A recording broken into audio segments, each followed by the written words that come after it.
Welcome to the coming apocalypse. Evangelist and pastor Paul Begley will take you on a journey into the end times prophecy.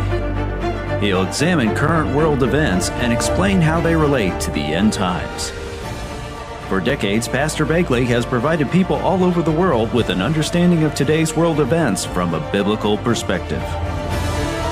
Now here's your host, Pastor Paul Begley.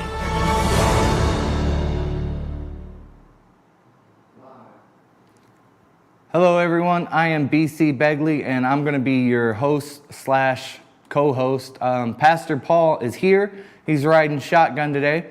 Brock, let's go to Pastor Paul and let's let him introduce himself real quick to the audience. Are you serious? Yeah, I'm riding shotgun. What? Yeah, Bart Begley is going to be hosting. I'll co-host with him. He's got a great line of news articles we have for you today, so I'll be commenting along. This could be a great program, so don't go nowhere because there's UFOs. Bart Begley, take it away. So yeah, like Pastor said, we're going to be talking about UFOs because we got the webinar coming up, all right? Aliens and Fallen Angels, right? You guys should pre-order your tickets now. You can go to paulbegleyprophecy.com and do that. But let's start on the news, right? We got a huge news story that just came out this morning, right? And take it with a grain of salt if you want. I don't know, but I'm going to report it. Trump had 300 classified documents at Mar-a-Lago seized in the raid that we can't call a raid. That was definitely a raid. All right. The initial batch of documents retrieved by the National Archives from former President Donald Trump in January included more than 150 marked as classified, a number that ignited intense concern at the Justice Department and helped trigger the criminal investigation that led FBI agents to swoop into Mar-a-Lago in a raid. In total, the government has recovered more than 300 documents with classified markings from Mr. Trump since he left office. The People said that the first batch of documents returned in January and another set provided by Mr. Trump's aide to the Justice Department in June, and the material seized by the FBI in the search/raid, don't call it a raid, that happened this month. All right, the previously unreported volume of the sensitive material found in the former president's possession in January helps explain why the Justice Department moved so urgently to hunt down any further classified materials he might have. So that's the first article. It came out of the New York Times, right? Everybody's just kind of piggybacking off the Times here on this article. And we know how credible the Times are. So, Pastor Paul, what do you think about the breaking news here? 300 classified documents at Mar-a-Lago.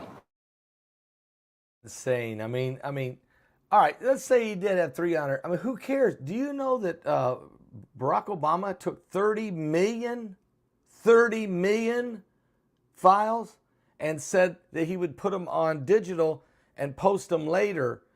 And that was in 2016. He hasn't posted any of them yet. So we're worried about what's that? Saying, where's the files? Yeah, where is the files? I mean, that's the whole question is, what, again, 300. And anyway, Trump already declassified them. He was the president of the United States. He already declassified them. It's insane, Bart. I mean, insane.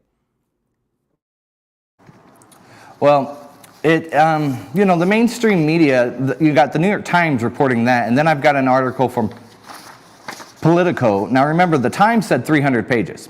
And this article from Politico says the National Archives found more than 700 pages of classified material. So what is it? Is it 300? Is it 700? They claim that they found some that included the Special Access Program materials, all right, that are supposed to be some of the most highly classified secrets in government. 15 boxes recovered from Donald Trump's Mar-a-Lago estate in January, all right? And the only thing that goes with this is what Donald Trump Jr. said, right? Last night, Trump Jr. suggested on Monday evening that the United States would be safer if his father, former President Donald Trump, had stashed the nuclear codes at his Mar-a-Lago golf resort in Palm Beach, Florida. All right, the elder son shared his opinion all right, in an event in support of Florida Republican Congressman Matt Gaetz's re-election campaign. Quote, Donald Trump has the nuclear codes in the linen closet at Mar-a-Lago, Jr. joked. By the way, for the record, I say that if Donald Trump actually still had the nuclear codes, it would probably be a good idea. Our enemies might actually be like, okay, maybe let's not mess with them. I'm when they look at Joe Biden, then they say we should attack now.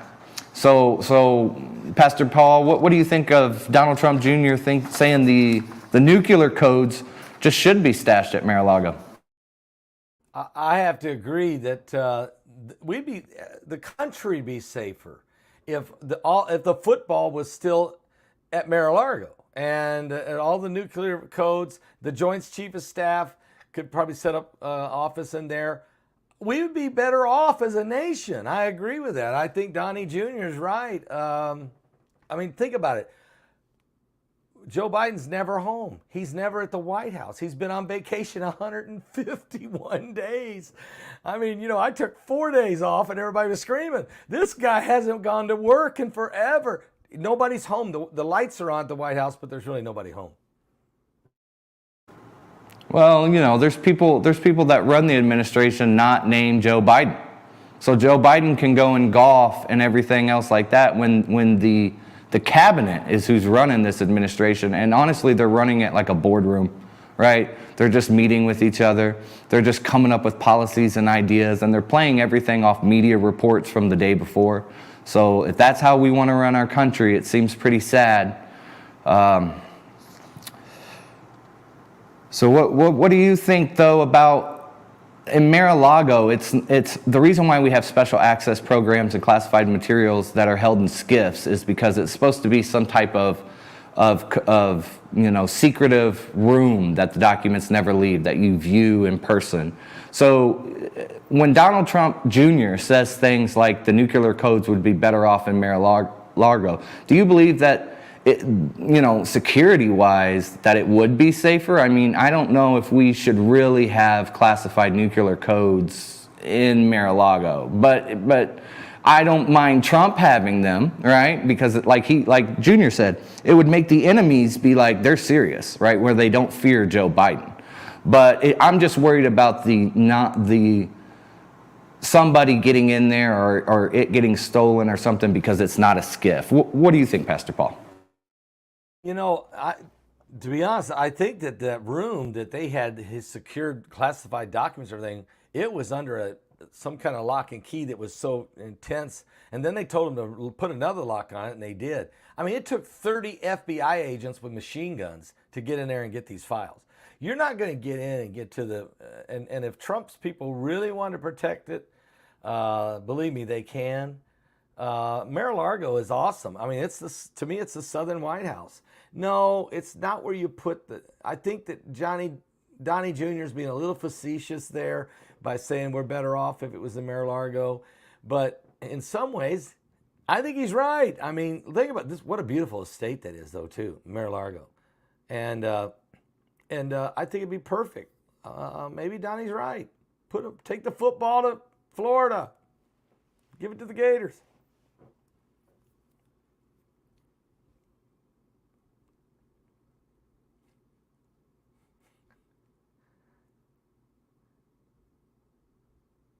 Back to Bart.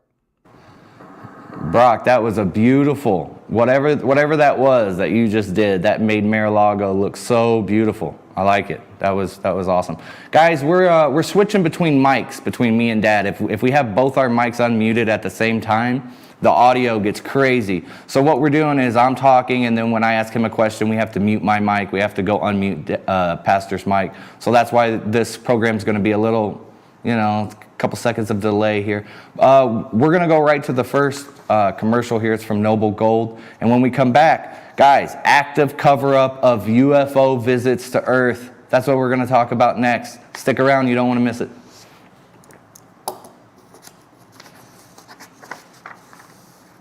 Everything that God is doing right now is just amazing. We've got a great program coming up at 7 o'clock. 7 o'clock live. It's going to be amazing. It's going to be unbelievable.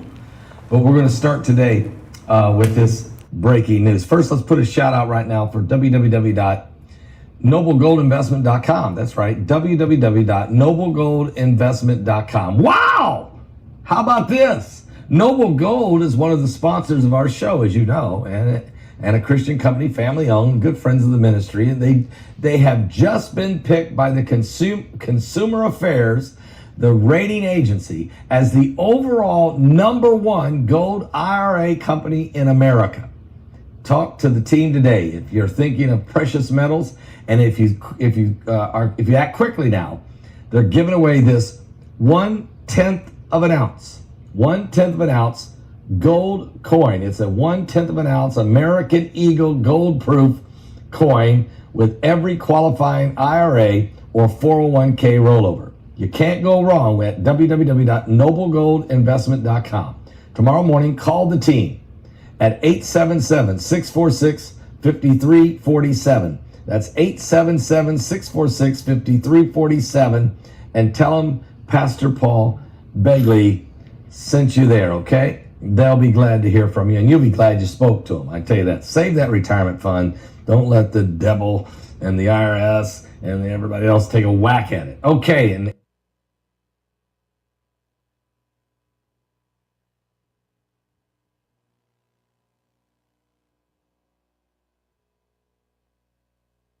all right, active cover-up of UFO visits to Earth to be blown open, says top scientist.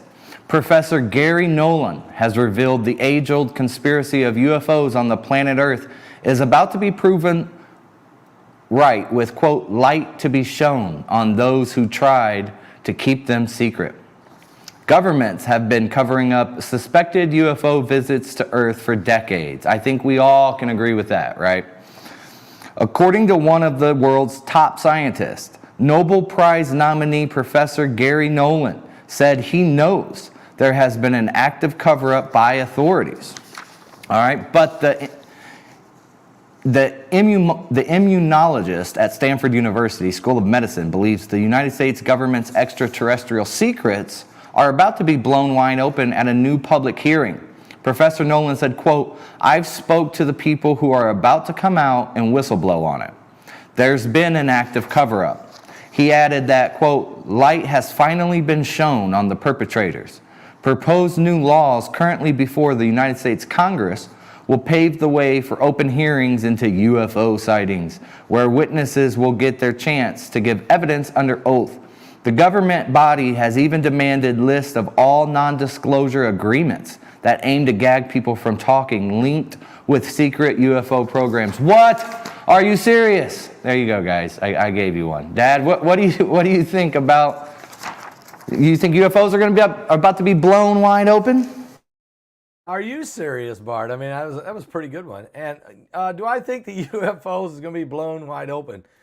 Yes. I think disclosure is about to happen.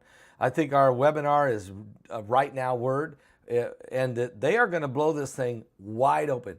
They are going to tell you, but here's the problem. They're going to tell you that these UFOs are from some other planet, and that they've come to save the world and to save us from ourselves, and they're going to help AOC and the Green New Deal. I really think so. And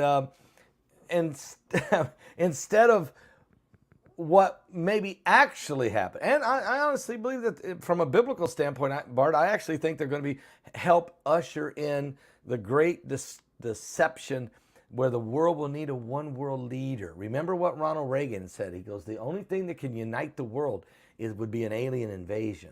And that one world leader could be the Antichrist. He could be ushered in by a UFO, quote, invasion. So, yeah, they're about ready to blow the lid on this thing. One of the things that I thought was interesting was when the Navy released the UFO videos, some of the videos that they released were UFOs that dived under the ocean at full speed and then came back out of the water at full speed. And in Revelation, if I'm not mistaken, it says the beast rises out of the sea. So maybe, I don't know if aliens are real. I know there's billions of star systems in our galaxy, or, a solar system or whatever, galaxy or whatever. And, each one of those has planets. And I'm not saying that it's impossible for life to be on other thing. But I'm saying that if there are, they're probably as technologically advanced as us, if that.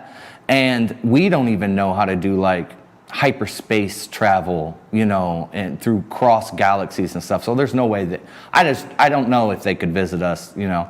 But I do know this much. I know that a lot of elites have wrote books like Kissinger that said that, you know, the UFO invasion would create a one world government. So I'm kind of along the lines of you. When the UFOs come, it's probably, you know, Podesta up there who's not really Podesta, you know, or somebody. I'm just joking, but I'm just saying it could be somebody. It's going to be the elite who's going to say they're aliens, who will probably have minions on the ground who will vote in AOC, and she'll save you because we like AOC, right? It's gonna work out magically for the Democrats' favor, like how they never get charged with anything. What do you think? I agree that John Podesta, I don't think he is real. I mean, I think he is some alien from another creature from the Black Lagoon or something. But to your point, yeah, there is no doubt when you say that Henry Kissinger wrote a book on they will use an alien, or that he said an alien invasion could bring about a one world government. That's actually what Walter von Braun, who was the great scientist that we brought from Germany, from the Nazis in World War II, who actually built our NASA space program. He said there was 3 things that the New World Order would require to build a New World Order, a one world government. I think he said this in the 60s. And he said one would be a Cold War with Russia. Another one would be a Russian American global conflict, which probably includes China. And the third thing was an alien invasion, which would unite the world. So he said it, Kissinger said it, and we kind of see this thing leading that way. And I think in our webinar, you're gonna see, when you hear Mike from the World and Stephen Ben-Noon and some of these guys are going to talk about how the global elitists want to use this. You just scared me though when you said AOC saving us. That just scared me. I'm scared. Maybe aliens are socialists, right? I mean, I can see that as a possibility. Socialist government ideology has been promoted on a foreign planet. So when they come to save us, all right, their politics are going to magically align with the left. It's going to be crazy. It's going to be something you guys can't believe. Since we're talking about aliens, Brock, why don't we tell the audience how they can get the new webinar coming up, Aliens and Fallen Angels. It's on August 26th. Brock, go ahead. Take it away. Aliens, fallen angels, are they real? Are they really out there? Or are they right here in our midst?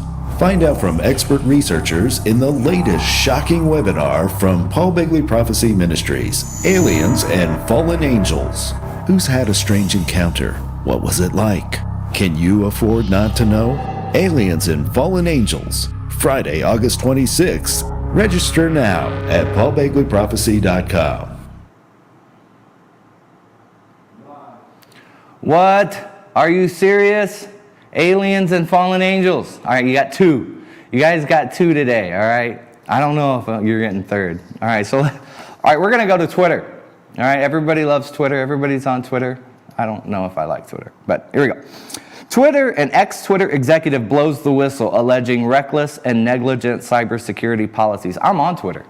If you go to BC News _1, all right, that's my handle. I'm on Twitter. I don't have many followers, so if you guys want to jump, you guys can follow me on Twitter. Twitter's a great place for news, breaking news, especially if there's a riot. You can see a bunch of live videos. Anyway, Twitter has major security problems that pose a threat to its users, personal information, to company shareholders, to national security, and to democracy itself. Everything is attacking democracy, you guys. I went to the store today. Everybody was polite in line. Cashier took my money. Money still works. I paid with paper money. Paper money still works. Nowhere around the gas station did I see men with guns or talk of civil war. I didn't see sandbags anywhere. Where is the Civil War? Why do the left keep pushing this and talking about it? Everything's a threat to democracy when I can still go to the gas station and get a Coca-Cola and there's no threat to democracy whatsoever. If we were in a threat to democracy, we would be like Nicaragua, who's arresting priests right now. That's a threat to democracy, all right? Anyway. The disclosure sent last month to Congress and federal agencies paints a picture of a chaotic and reckless environment at a mismanaged company. That's why Musk wants to buy it, guys. All right, that allows too many of its staff to access the platform's central controls and most sensitive information without adequate oversight. So a random employee can just find people's credit card numbers. I mean, I don't think that's what's going on, but I think it implies national security because you've got presidents that have Twitter accounts and official White House Twitter accounts and official Congress Twitter accounts and, official Gold's Gym Twitter account. You got everything. The whistleblower who has agreed to be publicly identified is Peter Mudge Zatko. Mudge is what he goes by. His nickname, guys, is Mudge. All right, that's who Twitter hires. They're not sending their best. He was previously the company's head of security, Mudge was, reporting directly to CEO Zatko further alleges that the Twitter's leadership has misled its own board and government regulators about its security vulnerabilities, and that's why I don't own Twitter stock. Dad, what do you think about the Twitter whistleblower saying that all the access of the employees to the central computer is a threat to democracy? Is Twitter really that big of democracy? Are they influencing votes, I guess? I mean, Bart, that's a great point. At one point, I would think Twitter was important communication tool being used, especially during the Trump administration. It really was. Whenever Trump wanted to speak, he couldn't wait on the mainstream media to say anything, so he just posted on Twitter, and that became news.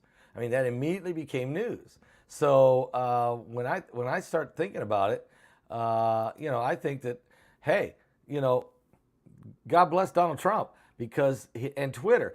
But after the Trump era ended and we got into this new insane era, the only thing would have saved Twitter would have been Elon Musk. And I don't think he's going to end up with it now. But what he did, he exposed the darkness there. He exposed the corruption. He exposed all the shadow banning and beating us down. But no, I don't see these people on Twitter that are saying that we're about ready to have the Civil War. Folks, if all you got to do is go to the store, just get out and drive around in your local hometowns across this entire country. People are just living their lives. They're just showing up. The only idiots that are really out there is that bunch out of Washington, that swamp. If we could build a huge wall around the swamp, Bart, I think we would all be better off, okay? But take the nuclear footballs to Mar-a-Lago.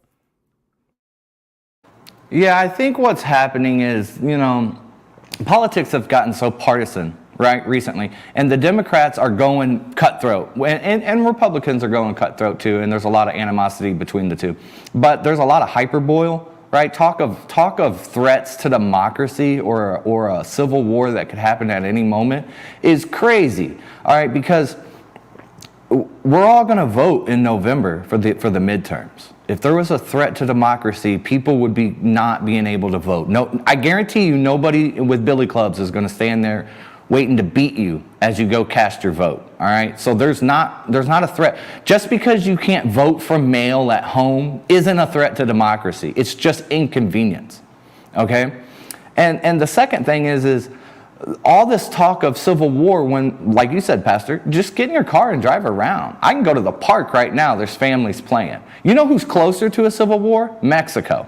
When you have criminal cartels, Dad voted. When you have criminal cartels, right, that are sieging entire cities like Tijuana, right? Recently, this cartel war has exploded from 2006 on. You've got implications of the former Mexican president aligning himself with cartels.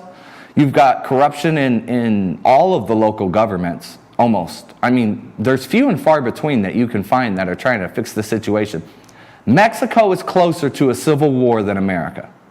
2 cartels with government power grabbing tanks and going at each other, and you have a civil war. Nicaragua is more close to a civil war than the United States of America. We're not even on the same plane as a civil war. And I live in the Midwest, and I hear CNN and everybody talk about, you know, the rhetoric coming from this area. I don't see anybody from this area talking about a civil war or arming up or handing out flyers or none of this stuff. No one's talking about saving guns and ammunition. Everyone's putting stickers on gas pumps that said Joe did it, right? Joe raised the gas pump. That's what we're doing, all right? If that's a threat to democracy, then this is a flimsy democracy. What do you think, Pastor?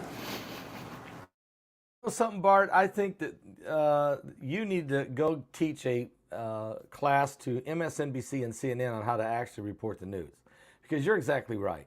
The only threat to a democracy, they use this term, threat to democracy. The only threat to democracy was probably what happened in the last election, and that was nobody knows for sure how 84 million votes went to Joe Biden. Okay. But as far as a threat to democracy, as far as a civil war is concerned, no, this is a great country. It's really muffled. I'm muffled bad? Brock, you got to be listening to my sound. Heidi says I'm really muffled. But what I'm saying is, Bart, you're right. If people knew what it was during a revolution like in Cuba, or what's been going on in Venezuela, or what's happening right now in Nicaragua or in Mexico, this country, we just got a few radical weirdos that are in Washington, D.C. and in New York. And we've got these George Soros people who are running around destroying and creating crime and smash and grab in our cities. Okay? And we got those idiots at the Congress that say defund the police and try to create some chaos. But overall, this nation, no. So let's stop that stupidity. Let's stop all that foolishness. And somebody please tell Rachel Maddow that her and Don Lemon and what's the other Anderson Cooper and these guys, they're all sitting around biting their nails. What are they talking about? I wish they would just come to West Lafayette, Indiana, or just take a drive, through Oklahoma or somewhere and drive through Kansas and just look around. And people are farming, people are fishing, people are, the baseball stadiums are full. They're going to be playing football this fall. I voted today, Bart. I'm going to tell you something. I voted because it was the primaries here in Florida. And I went and voted today. And I mean, it was the most peaceful thing I ever done in my life. Everybody was happy. There was nobody protesting. There was nobody mad. Everybody was glad to be there, be an American. I don't know what's going on, but this country's only threat to this country is what's in Washington, D.C. that roam the halls of the Congress, whether it be lobbyists or be those people like AOC and those people and Pelosi sitting in the seats who really want to be globalist. They're the only real threat to this country. The rest of us, we're all in this together. We're Americans. I would say the same thing. I don't think it's, the Democratic Party itself isn't the problem, right? There's the majority of them are center. It's the far left over there. And like you said, the far left is aligning themselves with a world economic, globalist, one world ideology, right? So the people in the swamp, right, the far left or the center Republicans that are really Democrats, right, rhinos or whatever, Republican in name only, that's the swamp, right? So you voted. You were down in Florida. You voted, and I've got an article from Florida. It says, "Can Florida Democrats take down Ron DeSantis?" Okay, the big question on Florida Democrats' mind: can they beat Governor Ron DeSantis? Guys, no. Maybe, but no. Now, the party's voters on Tuesday are set to choose between Representative Charlie Crist, a former Republican governor who's making his second attempt at reclaiming his old office, and State Agriculture Commissioner Nikki Fried, the lone statewide elected Democrat in the primary to challenge DeSantis this fall. But while few Republicans ignite the same kind of outrage among Democrats as DeSantis does, it's unclear whether the party has the candidates or the firepower to oust a governor whose political rise among conservatives appears at times to be unstoppable.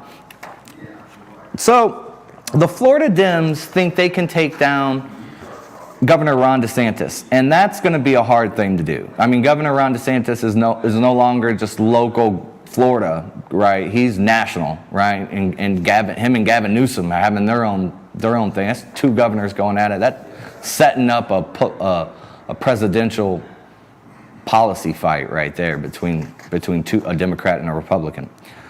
I'm not going to say that they can't. Anything's possible, you know. And I'm not going to bring up election fraud or anything like that. I'm just saying legitimately votes, anything's possible, right? A Miami-based Democratic pollster who helped former President Obama win the state in 2008 and 2012 said that just a few months ago DeSantis looked unbeatable. But since then, he said the political landscape has shifted drastically. I don't see how. Maybe because of the Mar-a-Lago raid, but that doesn't affect DeSantis at all, right? DeSantis doesn't even care. Bart, whoever says it's shifted drastically has got their head buried in the Florida sand. I mean, seriously, this state is so red. Ron DeSantis they love this guy like he's walking on water down here. Nobody's even opposing him in the primary today. Okay, nobody. The midterms. This guy is headed directly. He's going to get reelected governor by, I'm going to predict 65%. I mean, he's going to blow. There's not even I can't find a Democrat that don't like Ron DeSantis. The only people who don't like him is Disney, okay? And some of that other really weird crowd, okay? They don't like it. You know, they're all biting their nails. And you got this guy out in California, Governor Newsom? He says that everybody should come to California where there's real freedom. This is the freest state in America. This is the freest state in America. Yeah, that guy.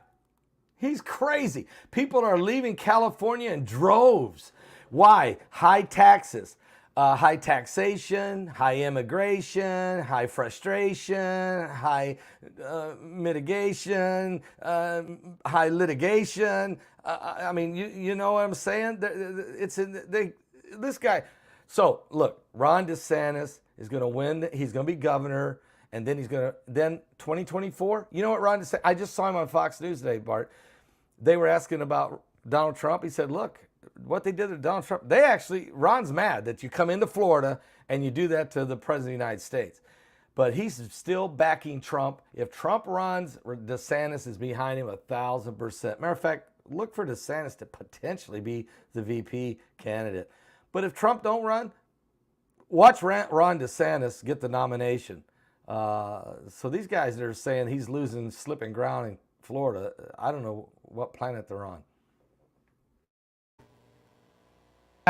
Wishful thinking's always okay, I guess, if you want to be wishful.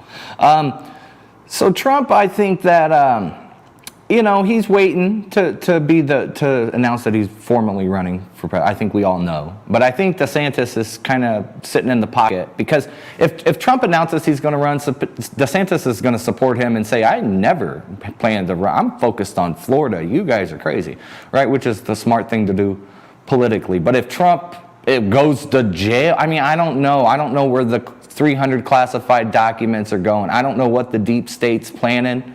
You know, I would like, somebody mentioned that the surveillance tapes from Mar-a-Lago could be released to see if they inserted any evidence or anything, and the Dems or the media, the left-wing media threw a big fit over that, saying that, you would blur the agents' faces, but they think that Breitbart or Daily Caller or somebody won't. I don't know.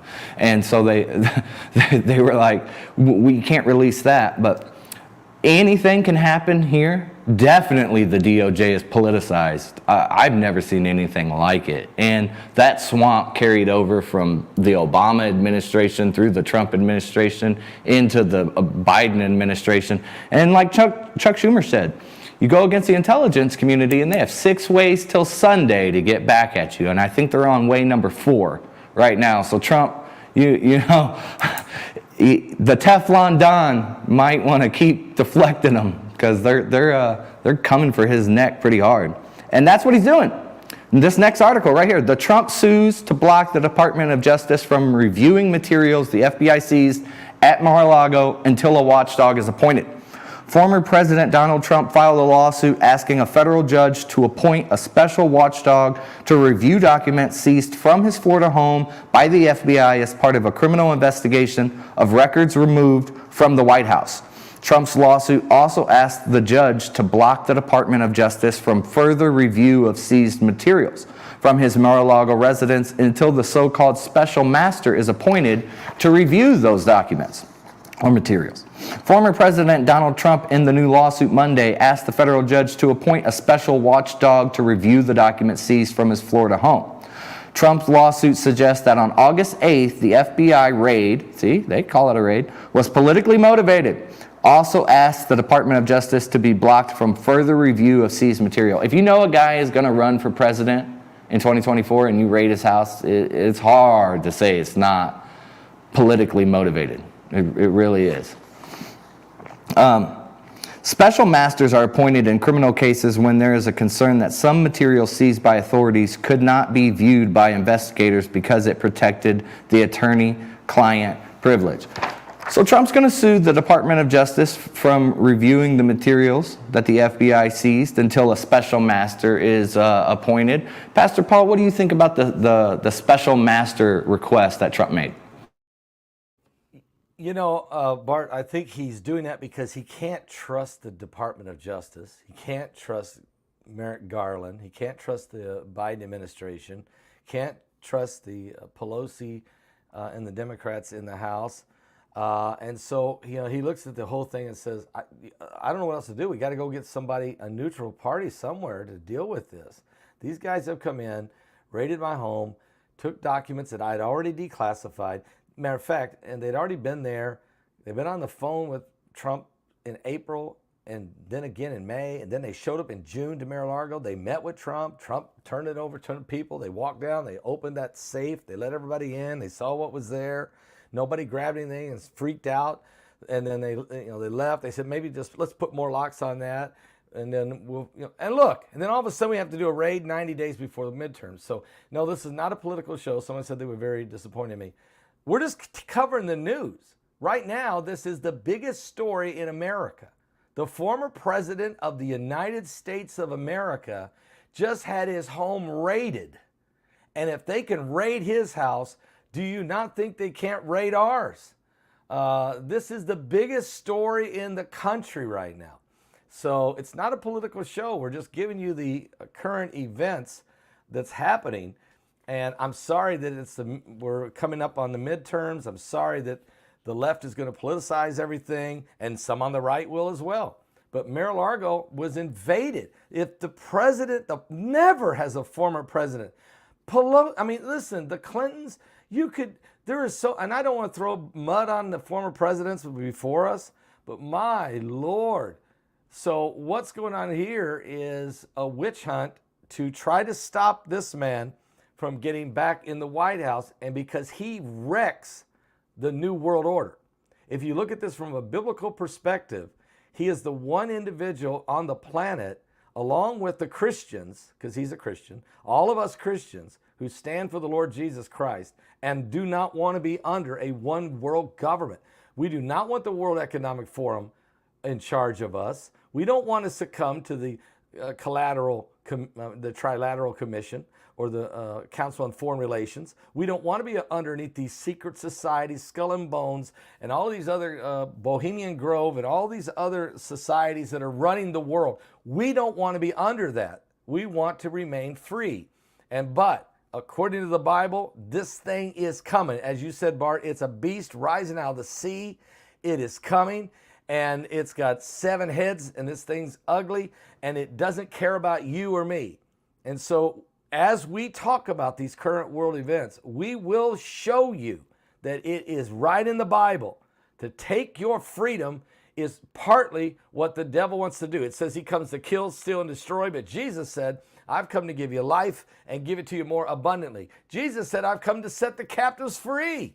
Liberty is of the Lord. But communism or super socialism or some of this weird stuff, this carbon green religion that says the hell with people, we have to bow to Mother Earth. I think that's what Pelosi said, because Mother Earth might get mad at us. That's not what the Lord wants us to know. He wants you to know that we're in the last days. And they're running around naked. They're peeing in the woods. They're worshiping the owl at Bohemian Grove. And these guys are sitting on the top 99% of the money. I'm just trying to be honest. I'm just back. I've been on vacation. I'm just slamming stuff right now. Are you serious? Are you serious?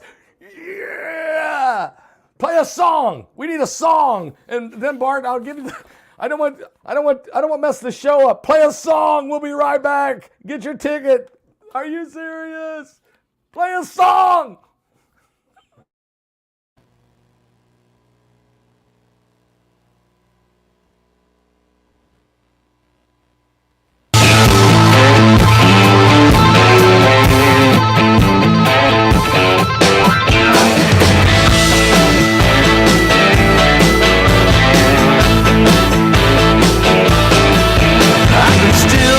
Now, a Rupert Lane Road, all dressed up from our head to our toe.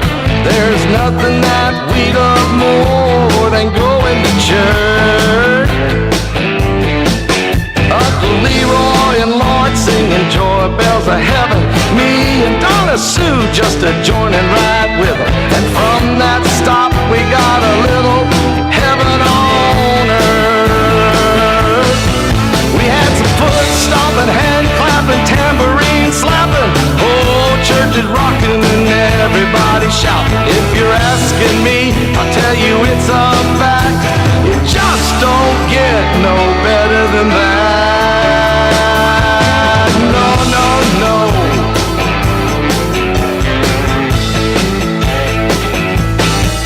We didn't need padded pews or stained glass windows for the Holy Ghost to move.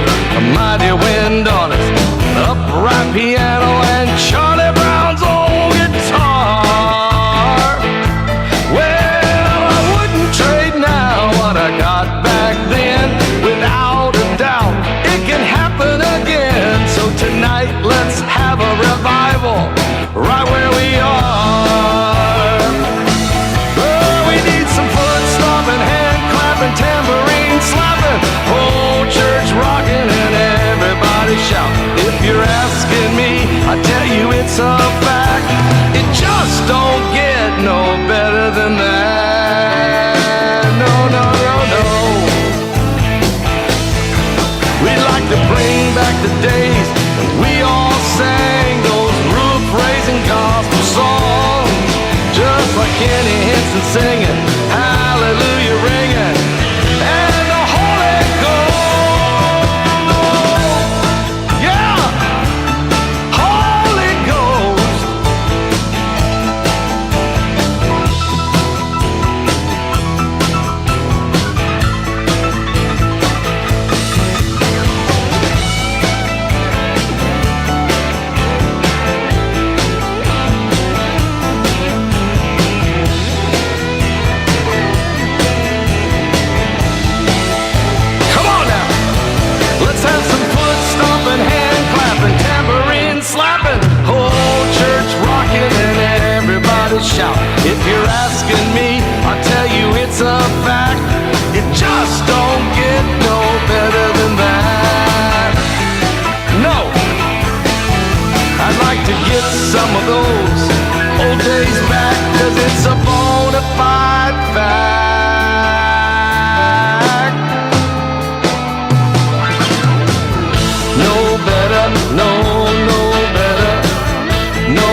Are we back?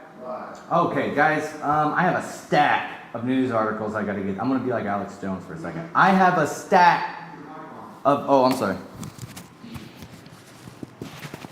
Sorry, I was defeated by the microphone, guys, sorry. All right, guys, like I said, I'm gonna be like Alex Jones for a second. I have a stack of news articles I gotta get through, right? All right, so bear with me here, guys. I really do have a lot here. All right. Let's get off politics, all right? That one comment, right? Let's just move somewhere else. How about 3 Bronx women robbed men of their clothes at knife point, all right? Because New York City is so fun. I guess if you walked around in New York City all the time, you probably would think America's close to a civil war. But police say the suspects approached the men, brandished a knife, and stole some of the men's clothing before running away. They must have had really good clothes on. Both victims refused medical attention at the scene with no clothes on. So, I mean, the New York Police Department says it was a trio of women. They say that they've robbed a couple of men of their clothes at knife point in the Bronx. The first one happened on August 12th. The trio robbed a 38-year-old man, and then they robbed a 37-year-old man. I mean, you go to New York City, you could get robbed of your clothes, guys. That is crazy. Pastor Paul, you want to go back to New York City? Oh, no, not really. Not now. The last time I was in New York City was in 2015. I went and preached a revival at Harvest Army over in the Bronx, New York. Okay? And it was, there was no problem. I didn't feel any threat there. But I would not really feel safe about walking the streets of New York today. Not just in the Bronx, but Brooklyn or Long Island. Oh, I'm wrong. I was in Long Island. I preached in Long Island 2 years ago. But no, I right now I wouldn't be safe, Bart. And this is desperation to rob people of their clothes. Are we serious? The Bronx were serious, deadly serious with knives, all right?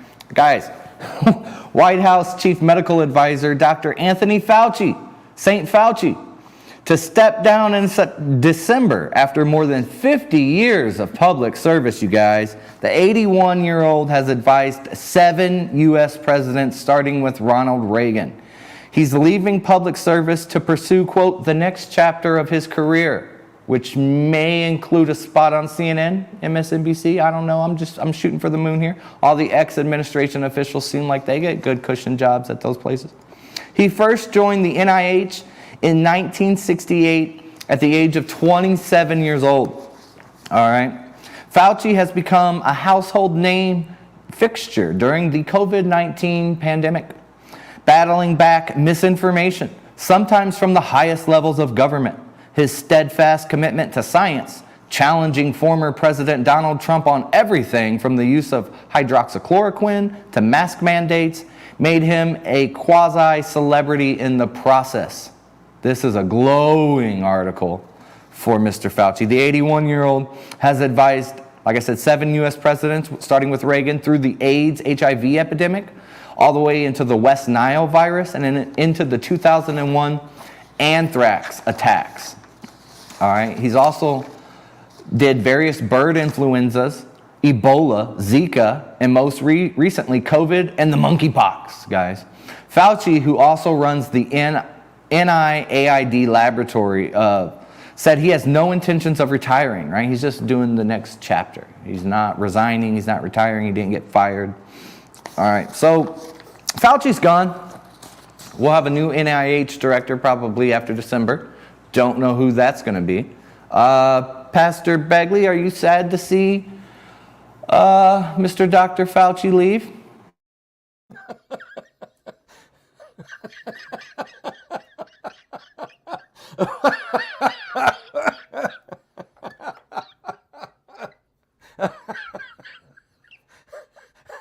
No, not at all. Farewell to Fauci.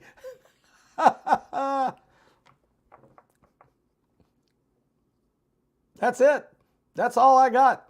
That's it. I said I had a stack of articles I had to go through. All right. All right, let's just go to the UK. All right, guys. They got a new prime minister. There's no such thing as inflation or recession. Let's change the definition. But the UK economy shrank most since 1709. I can't even believe that that's a real headline in a real article. Let's say it again. The United Kingdom's economy shrank the most since the year 1709. America wasn't even a country in 1709. The pandemic is the cause, of course, not the policies in response to the pandemic, just the pandemic. All right, guys. The UK economy shrank the most in 3 centuries. It's incredible. All right. According to fresh statistics that highlight the devastating economic damage wrought by the COVID-19 pandemic. The pandemic caused all of those problems, guys, which it did cause supply chain issues, which does affect like the economy in a recession and inflation. So I'm not going to say it's completely, in its annual Blue Book revisions released Monday, the Office for National Statistics said the economy contracted by 11% rather than the 9.3% previously estimated. That makes it the worst drop since the Great Frost of 1709. Nobody alive even remembers the Great Frost of 1709, but it destroyed crops across that island nation and it devastated their economy. The drop in the second quarter of 2020 at the height of the first and most intensive COVID-19 lockdown there it is, the lockdown, guys, now stands at 21% from 19.4% previously. Pastor Paul, what do you think about the UK's economy shrinking the most since the year of our Lord 1709? It's quite amazing, but Bart, when you think about what's happened here is, and somebody said my volume's a lot lower and Brock's is a lot higher, but I don't know. Bart will work it out. 1709, the frost. Again, that was because of a global cooling. That's before global warming. Okay, global cooling hit that year, 1709. But anyway, apocalyptic events, catastrophic events can cause economies to crash. We've seen this in the past. The Black Plague brought the economy to its knees. We've seen this historically. But in the fact that the UK, if you think this over, why in the world would the United Kingdom's economy be crashing? Supply chain issues. I still can't figure out why we still have supply chain issues. There's something else going on here that's bigger at play. And I really think, Bart, what's going on is part of it is this global elitists trying to squeeze the world into begging for a world leader and a world government. And, because most people, if they have to go without just a few days, they're ready to throw everything down and fall at their knees to whoever can save them. We in this country, we have taught people to have more faith in government than in God. Okay? What we do on this channel, we try our best to preach and teach to you to trust God above all things, certainly not government. But so I think that's what's happening. If you take a look at the UK, they had all those immigrants that came in from the Middle East because of the Obama's unsettling the Middle East during his Arab Spring of what they call democracy. And all that did was bring in a lot of immigrants from the Middle East into Europe, and they wouldn't assemble. They could not assemble with the rest of the society. It's created chaos, higher taxes, low productivity, and so their economy is suffering. It's a self-inflicted wound. There's been no other really reason here. I'm with you. I wouldn't blame the pandemic or the methods that much as I would blame really a self-inflicted wound. The mandates did hurt, but the supply chain problem is the biggest problem we got. And I don't know if you heard this, but Mike Around the World said last Thursday, he said, but this Thursday night, folks, we're going to be talking about the deadly dark winter that's coming. And I think that he's saying basically the weather's going to be really bad, but also what if Russia shuts off or squeezes down those pipelines in Europe, it could really get bad. So I think this is self-inflicted, Bart.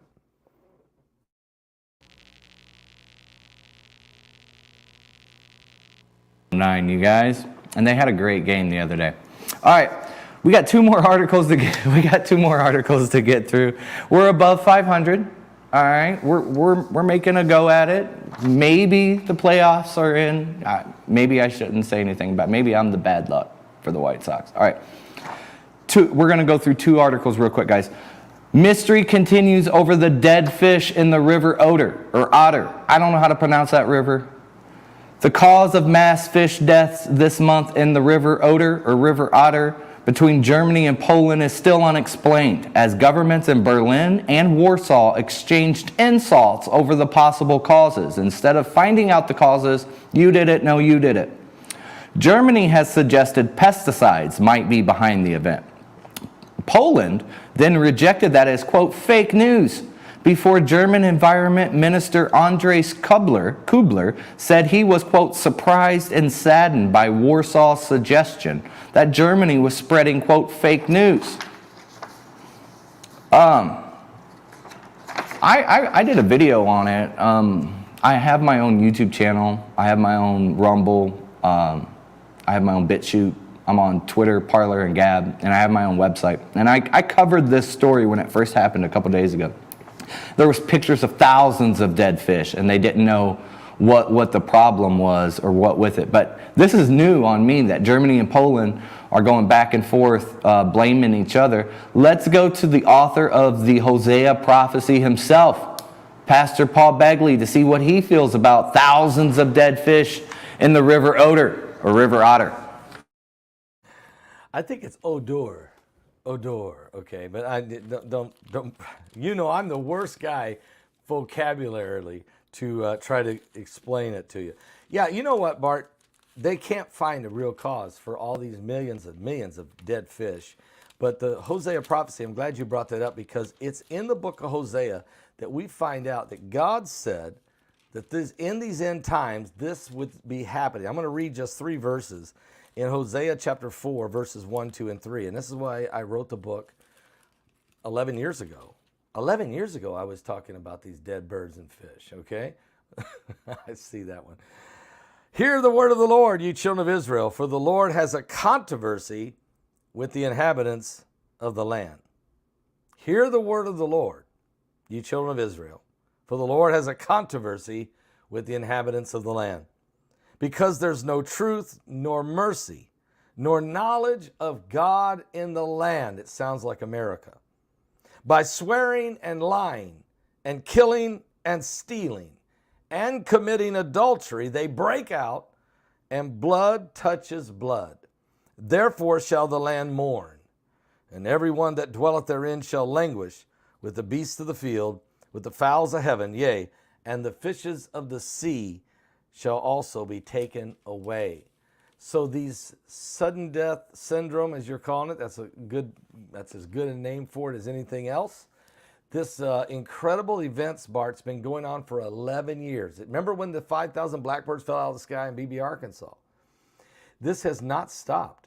And they can't come up. I mean, they keep saying we're still searching to find out what's wrong, or trying to figure out the cause, the root cause. I hope Kamala can find the root cause before these guys can, because the root cause of what's happening here, Bart, is sin.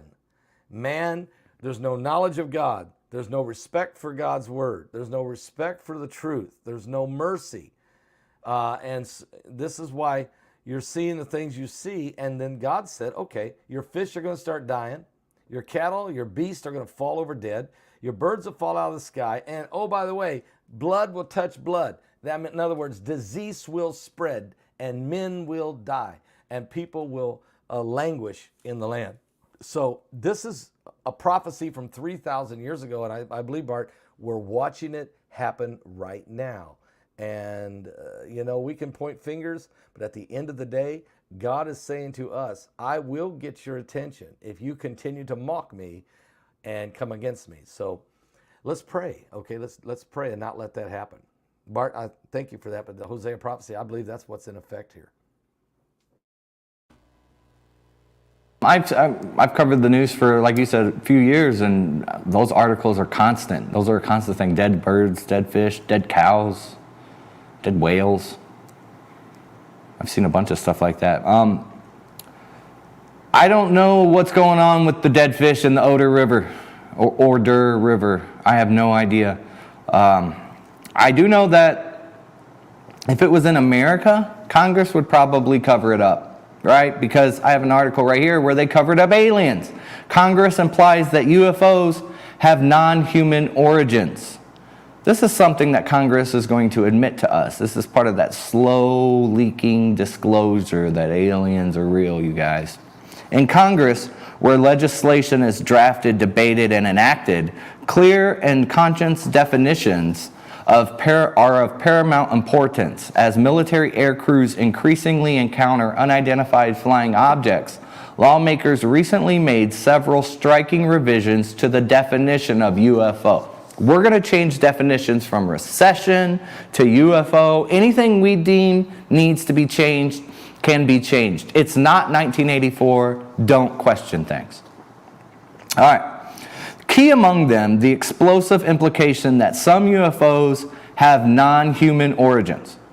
As first reported by researcher Douglas Johnson, a draft bill approved unanimously by the Senate Select Committee on Intelligence rebrands UFOs as unidentified aerospace undersea phenomenon. Like I said, I watched them go undersea and come right back out. It was incredible. Expanding the definition to include objects in space and under the ocean significantly broadens the scope of a muscular new office tasked by Congress with investigating UFOs. The revised definition of UFO also includes trans-medium objects, which according to lawmakers transition between space and the atmosphere or between the atmosphere and bodies of water. Wow. So Congress will change the definition of UFO, right? And NASA says they're going to investigate UFO. We got another Harvard professor saying they're covering up UFO. And we got Pastor Paul Begley with an Aliens and Fallen Angels webinar. What do you think, Pastor Begley, about the changing of the UFO definition to include underwater, right? Unknown underwater crafts, as well as trans-medium objects? You know, they even changed the terminology of UFO to UAP, unidentified aerial phenomenon. And so you're right. They're moving it past the sky to land and sea. You know, I got a brand new book that's coming out very soon called Revelation 9/11. And when it comes out, we're going to deal with what we call the unholy trinity. And that is the three entities. Lucifer, the prince of the power of the air. Leviathan, the serpent demon of the sea. And Apollyon, who rises from the earth. These three will wreak havoc upon the earth. And that's the reason why I'm bringing this book forward, because the Lord spoke to me in a dream and said, look, it's about to happen. So Bart, I think what you're seeing here right now is that they sense, I'm talking about the elitist. You can look at Hollywood for the last however many years, Bart. UFO invasions, I mean, you know, we can go all the way back to Lost in Space, to Star Trek, to everything. Every movie, we got aliens invading Los Angeles. We got, you know, I mean, there's so many movies, and then they've moved into, of course, the zombie apocalypse and all the other things. But all of it was to create this fear and not understanding. The Bible says there's three unclean spirits like frogs will come out of the mouth of the dragon, out of the mouth of the beast, and the mouth of the false prophet. These are demonic entities that are actually going to be operating. So yeah, I think partly what they're doing is they're changing the name to protect the innocent, okay? It's like a shell game. They're trying to hide it. I think politically you see that going on. But reality is this. There's demon spirits at work, because the evil in this world is getting worse and worse, as you've been reporting all day in this broadcast. So, folks, seriously, there's an active cover-up? Yeah, there's been a cover-up. They've been covering up demon activity if you want to say the fallen angels, if you read the book of Enoch, and I know, Bart, you've studied the book of Enoch, you've studied a lot of the ancient texts, just like your mother. And there is so much going on out there that we really do know, but are hiding it, covering it up. We don't want the public to know. We just want you to know to go home and eat your Cheerios, and don't dummy it down. Just dummy down the public, and that's why you're seeing an active cover-up going on. But you can't cover this thing forever. You can't hide it forever because they're going to be crawling out of everywhere, and people are having actual encounters. People are actually having encounters.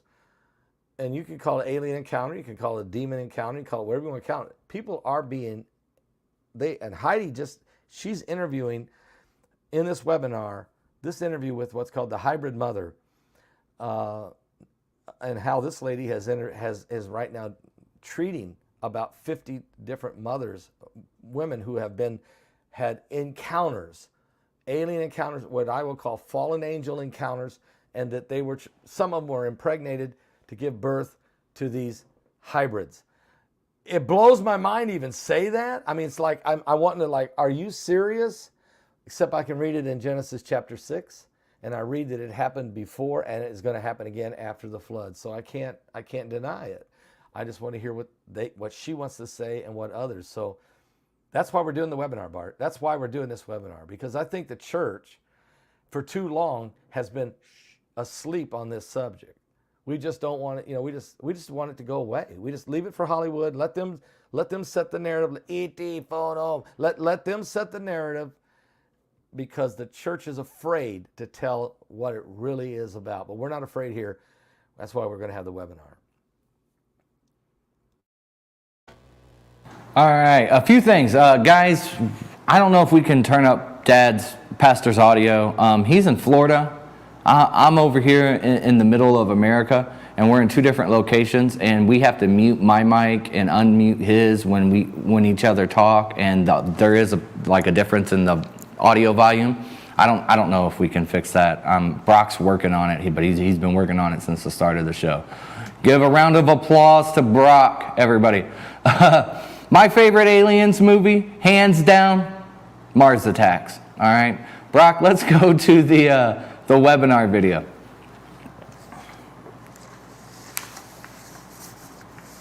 Aliens, fallen angels, are they real?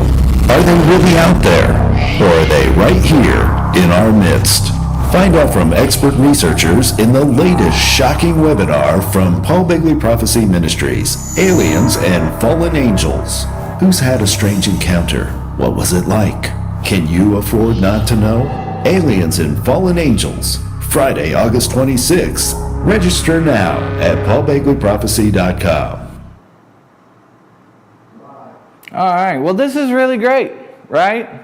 It's not my show, but I'm hosting the show, and the actual host of the show is co-hosting the show, and we got his mic muted, so I'm like, I can do whatever I want right now. He's on split screen now watching me. Nicaragua silences its last outspoken critics, Catholic priest. All right.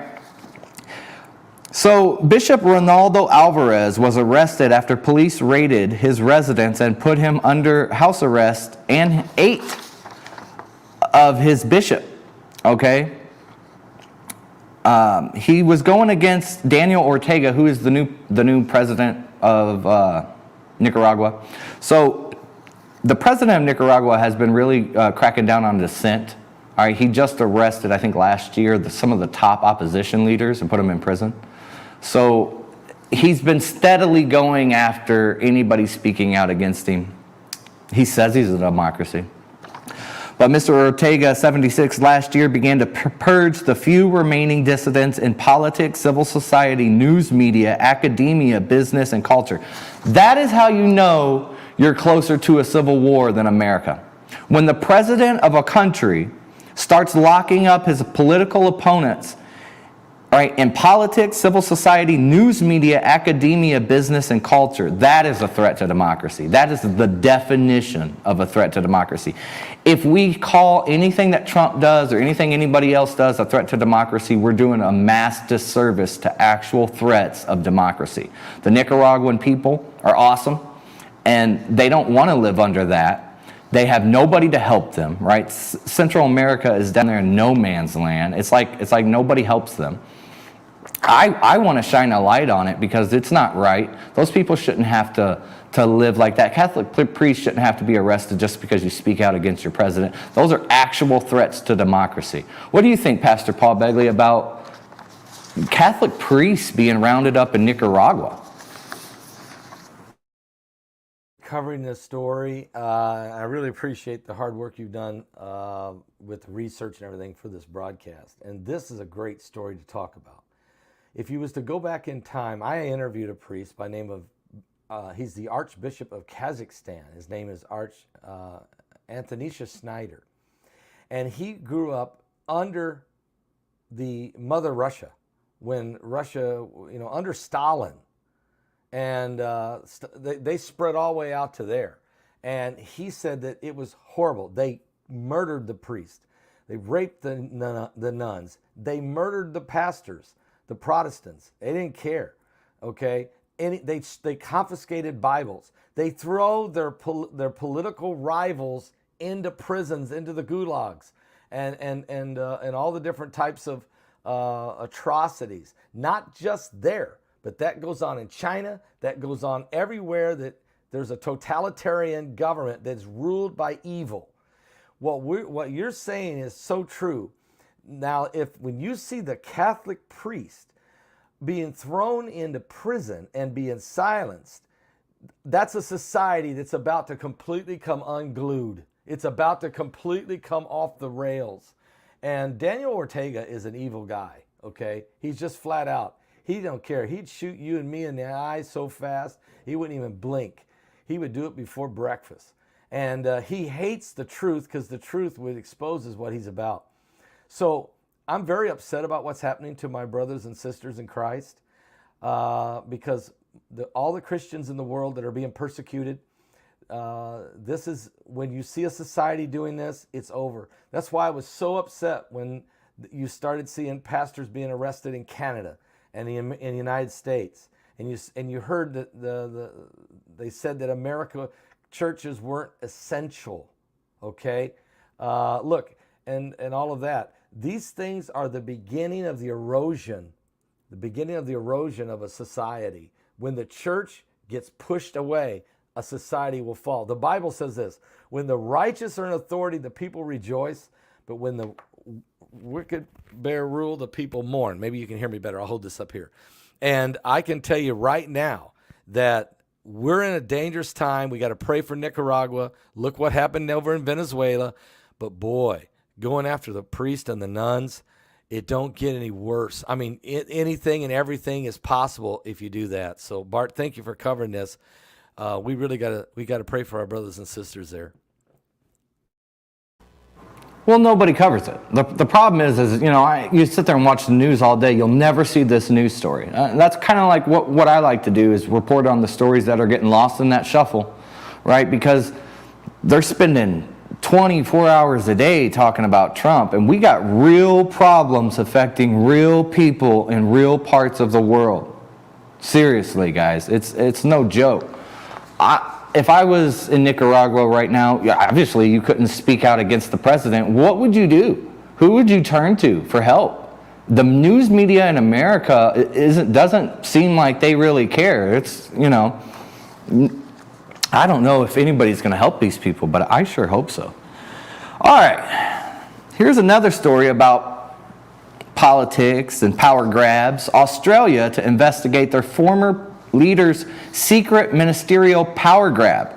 An independent inquiry will be held into secret ministerial roles adopted by former Australian Prime Minister Scott Morrison before he was voted out of office 3 months ago. New Labour Prime Minister Anthony Albanese announced the inquiry as he made a rare move of releasing the Solicitor General's advice to the government on the matter. So America's kind of set a new precedent for the world, right? And now everybody investigate the administration that came before you, no matter what country you're in. It's the World Economic Forum's world, guys. We're just living in it. The advice is a very clear criticism and critique of the implications that are there for our democratic system.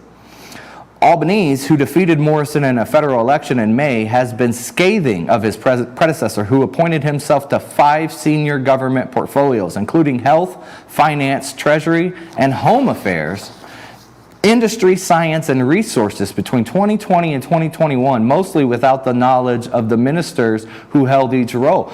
But, you know, Hunter Biden doesn't have to have knowledge of gas companies. Why is it such a big deal? We don't need, think about it. You don't need, you can get $1 billion. You can get millions of dollars, tens of millions of dollars, kick 10% up to the bid guy, and you don't have to have any experience. I don't know if I really blame Mr. Morrison. He doesn't have to have experience. I mean, I understand he's the leader of a country, but neither does anybody else. Right? What's experience worth anymore? Right? Anyway, the Solicitor General found Morrison's secret appointment to the portfolios was valid, but inconsistent with the conventions and practices of a responsible government. I don't know what to tell you guys. Dad, what do you think about Australia? The guy's investigating his predecessor, or his, the guy that came before him. What do you think about all this? Bart, it's called Banana Republic. We have seen it happen time and time and time again. When a nation starts to when a new president comes in, and the first thing to do is go after the past administration, criminalize them, throw them in jail, execute people, throw all the men around them into prison, you're headed for a banana republic. And we've just witnessed it here in America. I mean, all you got to do is look around. I think 12 of the former president's men were indicted. Half of them went to jail. The other half got pardoned. We've just seen this, and now we see them raid on Mar-a-Lago. Yeah, if we're not, what's going to be the real test of courage will be when we get another president, no matter who it is, especially if the next president's a Republican. If we can keep from going after the last one, we might save America. But if we're going to keep playing this game, we don't have much time left. And so what Australia's doing, they're following, but this is the globalist move. And I know part of it is we got to fight back, right? We have to say, hold it, look at the corruption, look at everything they're doing. And that's true. That's why we have to fight back. But I think what you just said, Bart, is so true, is whatever, somebody like flipped the switch and said, okay, it's time to go now. Let's go forward with the New World Order. Okay, let's go. Go ahead. Because it's all over. It's like boom, boom, boom. It's happening all over. Look at this. They got rid of Boris Johnson. Now they're going to investigate him. They got rid of Benjamin Netanyahu. They're still investigating him. They're trying to keep him from running again. They're afraid he'll get back in office. They're still investigating Trump. They're still investigating this one and that one. Around the world, we're watching what was supposed to be free societies or democracies are starting to fall into the same agenda. And it's the breaking down of a society. And it's really sad, but folks, I'm going to tell you, it's prophecy. I hate to say it. It's pitiful, but we're headed for a banana republic unless we can turn this thing around. We still can. America's still the greatest country in the world. We still can, but we've got to get started now. We got to start soon. Agree. And letting drug addicts shoot up heroin in public and drug ejection sites is not the way to get there. And I'm glad that California Governor Gavin Newsom vetoed that bill. All right. He vetoed a bill, SB 57. The bill would have allowed legal opioid injection facilities. Wow, incredible. That's nuts. All right. I just read you guys a little bit of this article. California Governor Gavin Newsom on Monday vetoed a bill that would have allowed major cities like Los Angeles and San Francisco to set up facilities where people could consume drugs under supervision. So I guess that was too far left for Mr. Newsom. All right, buck stops there. Explaining his reason, the Democratic governor said the unlimited number of safe injection sites that SB 57 would authorize could induce a world of unintended consequences. You think? All right, Newsom conceded such facilities would be helpful, oh Lord, but worried that, quote, if done without a strong plan, they could work against this purpose. Worsening drug consumption challenges in these areas is not a risk we can take. Proponents wanted to give people who already use drugs a place to inject them, while trained staff stand by to help if they suffer accidental overdoses. I guess that's, I don't know, it looks like they're trying to morally do what's right in a weird, non-right, unmoral situation. I don't even want to touch that. I don't even want to go anywhere near that. But I know this much: if I owned a Burger King, don't put your legal opioid injection site across the street from my Burger King, right? What do you think about the property values would do around a legal opioid injection site? That would just, you're going to have to put that somewhere out by the CSX train car station somewhere, just buried, right? And then how would they get out there, right? Because I don't even know. Senator State Scott Weiner, a Democrat from San Francisco who authored the bill, called Newsom's veto tragic and a huge lost opportunity. He wants you to go into these injection sites, shoot up heroin, don't question anything, wear a mask, get your third booster, okay? And go into there in the injection site, play on your phone, do your heroin. They'll prevent you from overdosing because you got to pay your taxes, and you can come back and you can do it tomorrow. Dad, what do you think about, or Pastor, what do you think about the legal heroin injection site bill that Gavin Newsom blocked? Yeah. Well, Bart, I'm shocked, but I'm very thankful that Governor Newsom vetoed that one. As you said, that went beyond the pale. I think his motives were simply, he's thinking about running for president in 2024, and he just thought, man, I can't let this one go. I can never get elected in mainstream America with this one. It's a bad ideal. Think about it. I feel so bad for people who are have become addicted to opiates and to heroin and to other different types of opiates, crack and all that. I feel very heroin addicts, they really need prayer. They really need help. But the answer to getting rid of a poison in your body is not more poison. That doesn't work. It's like taking strychnine and then you want to get out, giving yourself more strychnine. I mean, poison doesn't relieve you from poison. Christ can relieve you from poison. But as a society, we can't go around just opening up drug centers. Can you imagine, as you just said, Bart, if this was to happen in every major city in America? You say, well, it's already going on in the streets. Might as well. It's going on in the streets. But imagine if you made it legal and you just opened up these centers. It would be unreal. The numbers of people that would be addicted. It would be insane. The breakdown of society, the family structure breakdown. People would die.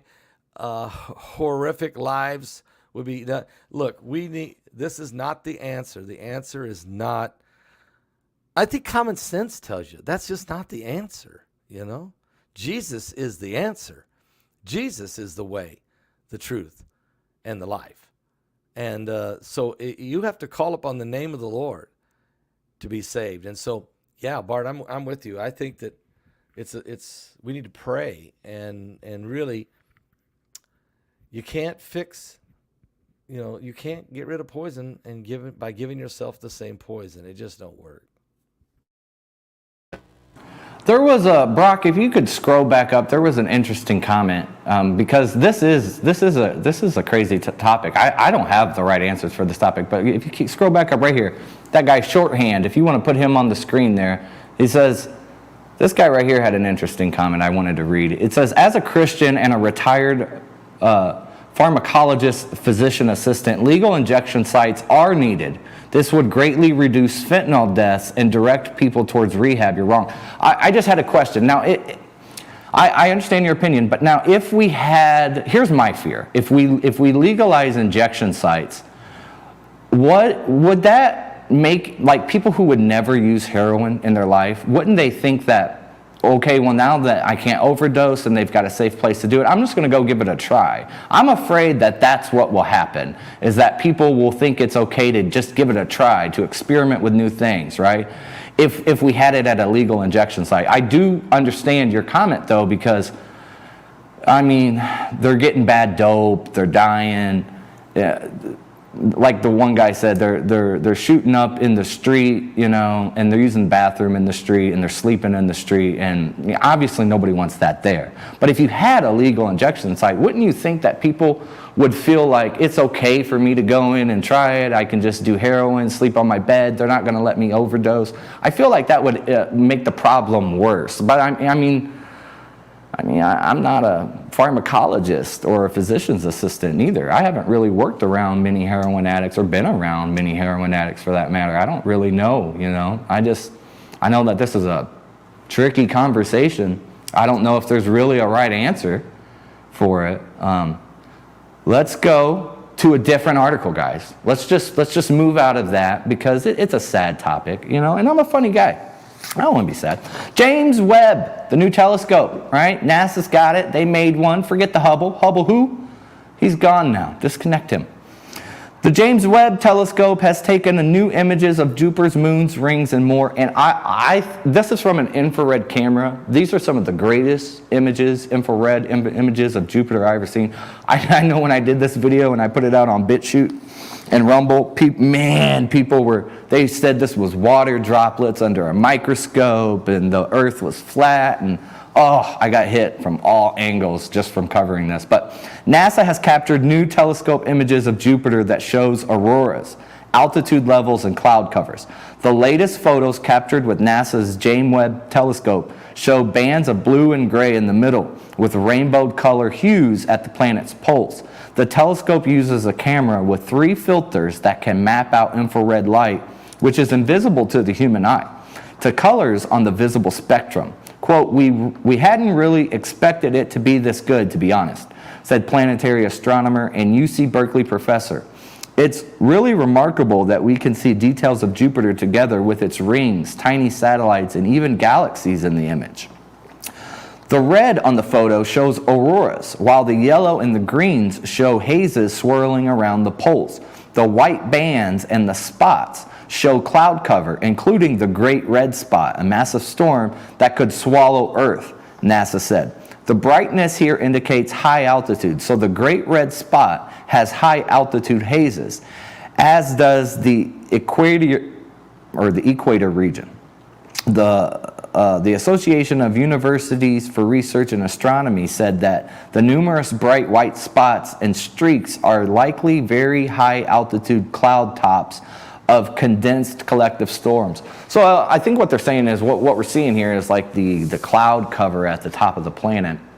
I thought they were amazing pictures. I know not everybody's got their own beliefs in space. Maybe the aliens are in the red spot. What do you think, Pastor Paul? I agree with you. I think this is a phenomenal tool. I think that the James Webb telescope is incredible. And what it's done is it's given us another look into God's beautiful universe. I mean, look at this. This is the handiwork of God. God is so amazingly complex. I mean, he creates gazillions of stars and solar systems within this vast universe. And when you to get a glimpse of Jupiter, just to get a glimpse of it like that and to see what it looks like. And then, of course, we've been talking about Planet X coming. And Brock, thank you for putting that up there, of course. You know, and so the more we can see, the more we recognize the glory. You know, the glory that God's amazing. He is the greatest scientist in the world. He is the grand designer. He is the intelligent, he is the master intelligence, right? So I think it's cool. I think it's really cool. No, I don't think the aliens are on Jupiter, but, you know, I think there's probably life there. I think there's life there. They're starting to find out more and more. I mean, when I mean by life, I mean micro organisms. They're out there. They're finding meteorites that's got microorganisms on them. They're finding rocks that fall out of the heavens that's got water inside with microorganisms on the inside of the rock that's been flying across the interstellar space. God is everywhere. Life is everywhere because he said, let there be light. There was light. He also said, and the light was the life of men. God's created life. Jesus said, I am the way, the truth, and the life. So I think this telescope's really cool, Bart. I really look forward to seeing more of its pictures, more of to learn more of the awesomeness of space. And yeah, you can retire the Hubble. James Webb is taking over. I'm still a Hubble fan. I remember in the 90s when they released the Eye of God image in the mid-90s there, and that was so cool. That's what got me started into space, really, was the Hubble. So I'm still a Hubble guy. But yeah, the James Webb is awesome. I love how they can turn it around and point it at our solar system, point it at our planets, and then they can just point it outwards. I seen a distant galaxy photo. That was pretty cool. It was pretty neat. So this is why we're going to do this webinar, you guys. Aliens and fallen angels. You know, we're going to try to answer some questions of, you know, what are aliens? Are they just fallen angels? Are they aliens? Are they demons? Are they, you know? We'll try to get you guys some answers there. We've got some good speakers. We've got Rex Bear, Marshall Masters. We got Stephen Bendanoon, me, myself. We got Pastor Paul. We got Mike from around the world, who had an incredible presentation. You guys got to check out Mike from around the world. L.A. Marzulli did a great presentation. He sent it to us too. You guys got to check out L.A. Marzulli. And my mom, Heidi Begley, may have or may not have a surprise for you guys. I'm not going to be the one who leaks that, okay? If Pastor Paul wants to leak that, he can. I'm not going to say a word. I'm just going to say maybe, all right? It's like buying a lottery ticket. You might win. You might not. That's all the news that I have for you guys today. We're going to go straight to a promo, Brock will, that take us to show you guys how to order the Aliens and Fallen Angels webinar. And then when we come back, I'm going to let Pastor Paul close out the show with whatever information he's bringing and an altar call at the end. Okay, guys? So thank you very much. And Brock, go to the Aliens webinar video.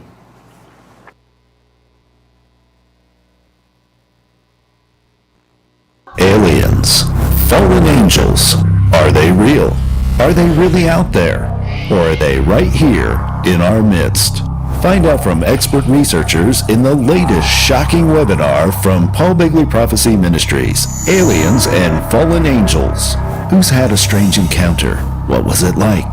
Can you afford not to know? Aliens and Fallen Angels, Friday, August 26th. Register now at paulbegleyprophecy.com.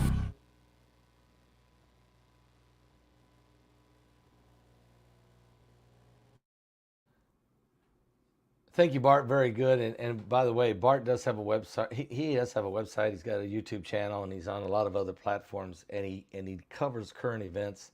I think you guys have noticed in the last week or so when he's been doing a lot of it for me, and he just does some excellent work, especially reporting on the news. So check out his YouTube channel and his websites. And I don't have his links, or I'd put them up there. But I will say this: of all the things we've been talking about tonight, this afternoon, you know, there's a lot of things happening, but what's the resounding theme is this: chaos. Chaos in the heavens, chaos on the earth, chaos in the political systems, chaos in the world governments, chaos in the food chain. We didn't even talk about the 1,000-year flood. It hit Dallas, another unbelievable weather phenomenon. Just in the last 60 days, we've had 7 inches of rain on St. Louis, 10, 11 inches of rain in eastern Kentucky, massive flooding in Las Vegas, a foot of hail in Colorado, a water event, massive flash flooding, Arizona, and now 15 inches of rain in Dallas. Insanity. How can this happen in a 60-day period? Is it weather modification? Probably. Is it bad seeding going on up there? Maybe. Or probably some of that. Or is also this, what Mike from around the world's been talking about, this coming binary system, this planet X that is going to scrape past our universe, wreaking havoc. Jesus said it this way. Jesus said, in the last days, in the book of Luke, he said, for there shall be signs in the sun and in the moon and in the stars, and distress of nations with perplexity. The sea and the waves will be roaring. And men's hearts will fail them for fear, for looking after those things that are coming upon the earth, for the powers of heaven will be shaken. So that's a lot of stuff. Comets in the sky, meteorites, fireballs, deep impacts, asteroids crash into the earth. Revelation chapter 8. Two of them, wormwood effect, poisonous radiation of the water and the drinking system. So when you say there'll be signs in the sun, the moon, the stars, we know that a third of the stars will be darkened. A third of the moon will be darkened. A third of the sun will be darkened. That means something has to get in there and block our view. And so we're starting to hear about the effects of the heavens are shaking, the gravitational pull. This coming Sunday night, you don't want to miss it. BP Earthwatch will be my guest. It's been, I think, about 5 years since I actually had him on as a guest on the show. We are way overdue. BP Earthwatch will be our guest on Sunday night. We're going to be talking about these events happening in the heavens and how it's affecting the earth. We're going to talk about this atmospheric compression, these volcanic eruptions, the tidal waves, the tsunamis, the larger storms, the superstorms, these rain bombs, all these different things that are really wreaking havoc on the earth. That's why we're going to bring him on Sunday night. It will be probably one of the most prophetic nights if you've ever heard BP Earthwatch. Some of you probably don't even know who he is. Those of you who have been with me a long time, you know he's been a frequent guest on our show, but it's been a few years. We're bringing him back Sunday night. And Thursday night, it's Mike from Around the World. And he's going to be talking about the deadly dark winter. What does that mean? You know, I thought last winter was the dark winter. No, he said this is the real one. This is the deadly dark winter. And when Mike says people are going to die, they die, unfortunately. I remember in November of 2019 when he said, oh, yeah, Pastor Paul, let me say one more thing we might want to talk about next week. Come March of next year, millions of people are going to die on the earth, starting in China. Now, he said this in November.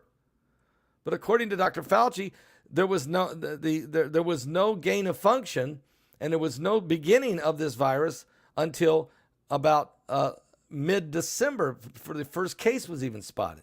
So how in the world did he know about? How did Mike from Around the World know about this? What was about to come up on the earth by March of the next year? Because of course he does have access to top secret information, and he can see the plans that men are working. And as Heidi said, this is the byproduct. We are seeing the hands of evil men at work. Well, also, they know what's coming. They know about Planet X. They understand about the heavens shaking. And Jesus, 2,000 years ago, knew it was coming. He said, why would Jesus say it in the last days? There will be signs in the sun, the moon, the stars, distress of nations. We're in that. With perplexity or confusion, we're in that. The sea and the waves are roaring, and men's hearts will start failing for fear, for looking after those things coming upon the earth, for the powers of heaven are shaken. But then, here's the good news, then shall we see the Son of Man. We will see him coming in the clouds. So if we're starting to see all these things happening now, you better start looking up. You'll see the Son of Man coming in the clouds with power and great glory.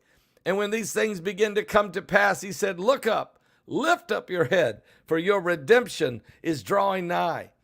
And so, folks, if there was ever a time that we need to give our hearts to Jesus Christ, it's now.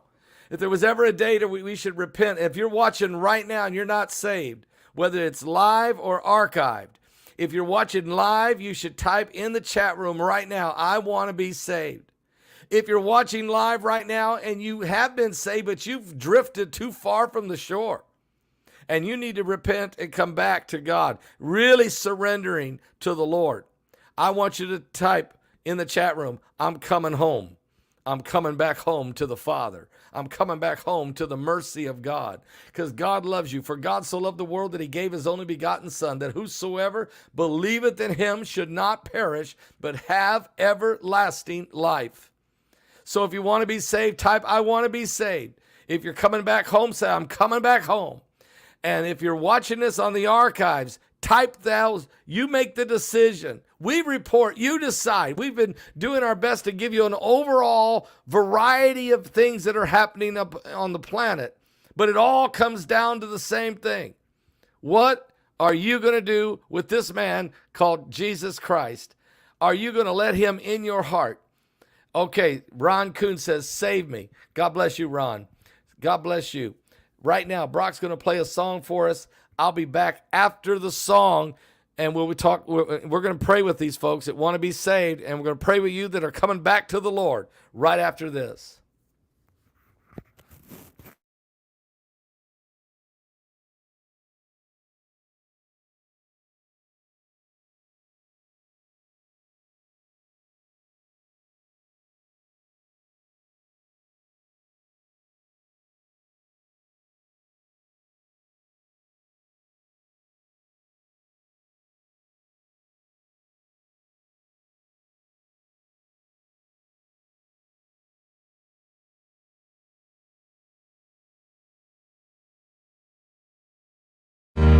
Her son was dying. She watched as they drove the nails in him and pierced his side. When he said it is finished, she saw her son and he died. I see the blood that gives me my salvation,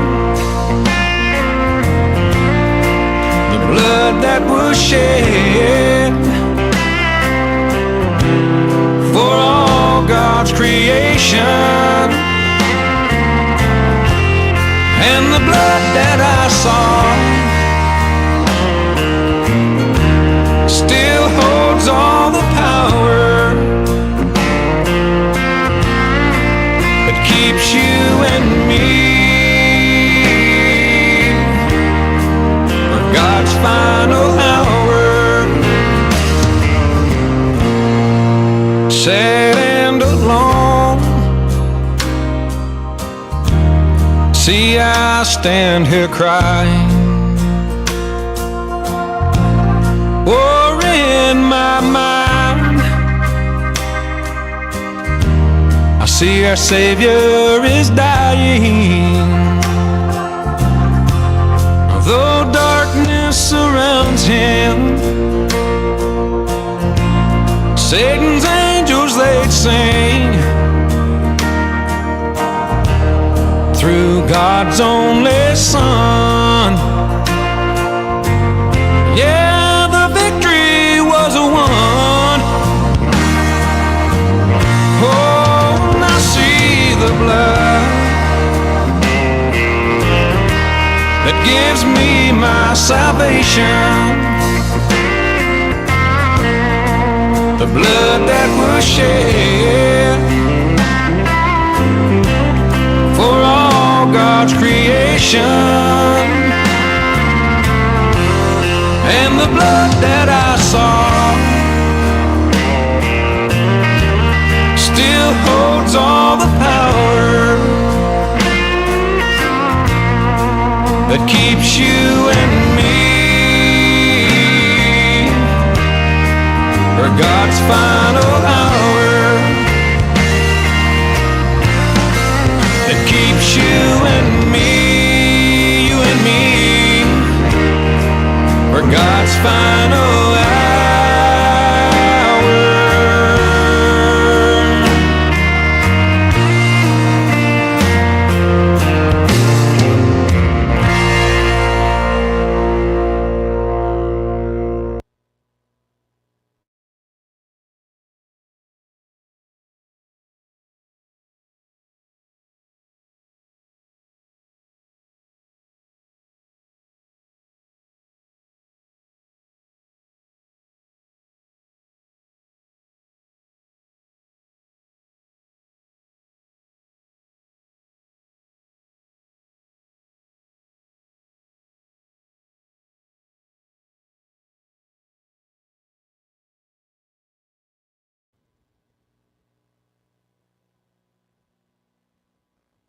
Aliens. Fallen angels. Are they real? Are they really out there? Or are they right here in our midst? Find out from expert researchers in the latest shocking webinar from Paul Begley Prophecy Ministries, Aliens and Fallen Angels. Who's had a strange encounter? What was it like? Can you afford not to know? Aliens and Fallen Angels, Friday, August 26th. Register now at paulbegleyprophecy.com.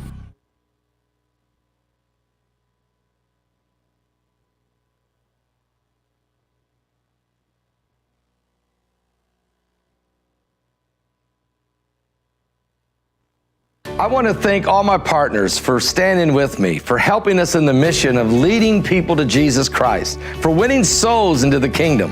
Our live broadcast online, we're seeing 25, 30 souls every day accepting Christ as their Savior.